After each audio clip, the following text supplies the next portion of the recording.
Bismillahirrahmanirrahim.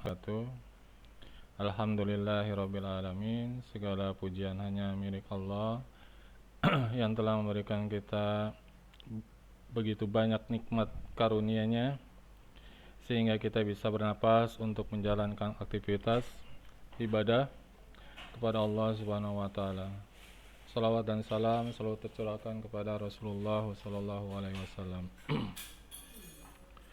Alhamdulillah, pada kesempatan kali ini saya ingin melaporkan pelaporan IKTK Jabar dengan materi kesepakatan kelas bullying prevention sebagai analisa pemecahan masalah.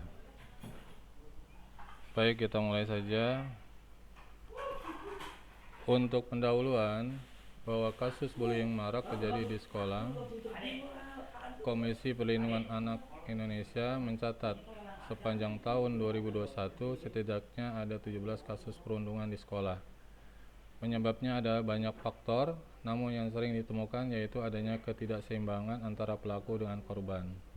Bisa berupa ukuran badan, fisik, kepandaian komunikasi, gender hingga status sosial.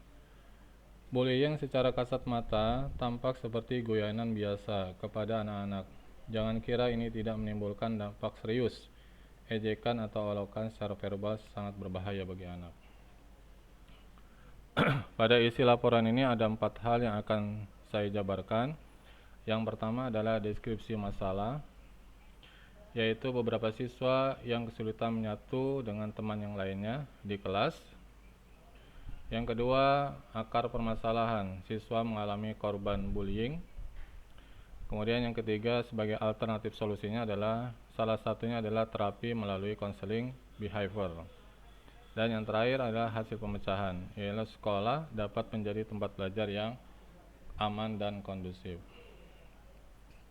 Untuk deskripsi masalah, saya menggambarkan bahwa dari mata pelajaran di kelas 10 untuk pelajaran TDU, dilihat dari grafiknya adalah data persentase kehadiran dan penilaian beberapa siswa mengalami penurunan sehingga mengganggu proses pembelajaran karena jarangnya siswa atau beberapa siswa yang tidak hadir, dan itu akan berdampak kepada hasil belajar di akhirnya.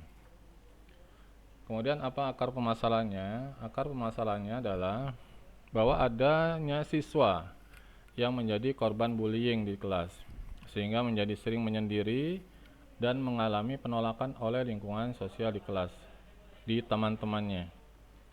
Hal ini berefek pada konsentrasi belajar di kelas. Aktivitas kehadiran jadi menurun. Kemudian hasil belajar tidak tercapai KKM.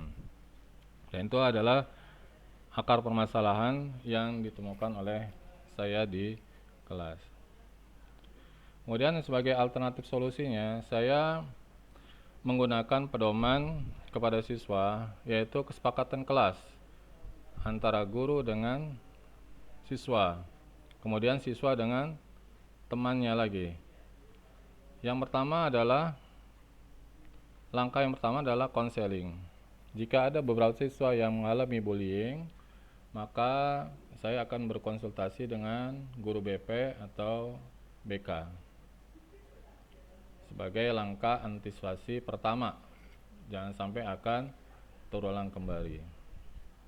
Kemudian langkah yang kedua, mengadakan seminar, yaitu mengadakan seminar tentang arti daripada bahaya bullying. Dan itu mudah-mudahan bisa berdampak kepada siswa ya, supaya tidak terjadi peningkatan bullying.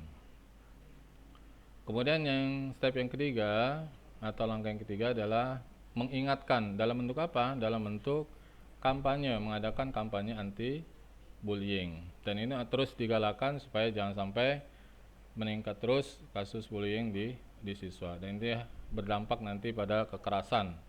Nah, itu yang kita hindari di sekolah. Kemudian langkah yang terakhir adalah punishing.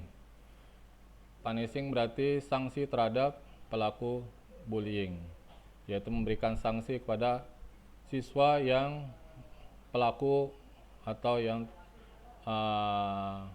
pelaku bullying, jadi yang suka mengejek teman-temannya. Kita akan beri sanksi supaya tidak akan terulang kembali bullyingnya di kelas. Itu alternatif solusi yang saya coba bangun di kelas dalam bentuk kesepakatan kelas. Kemudian bagaimana hasil pemecahannya?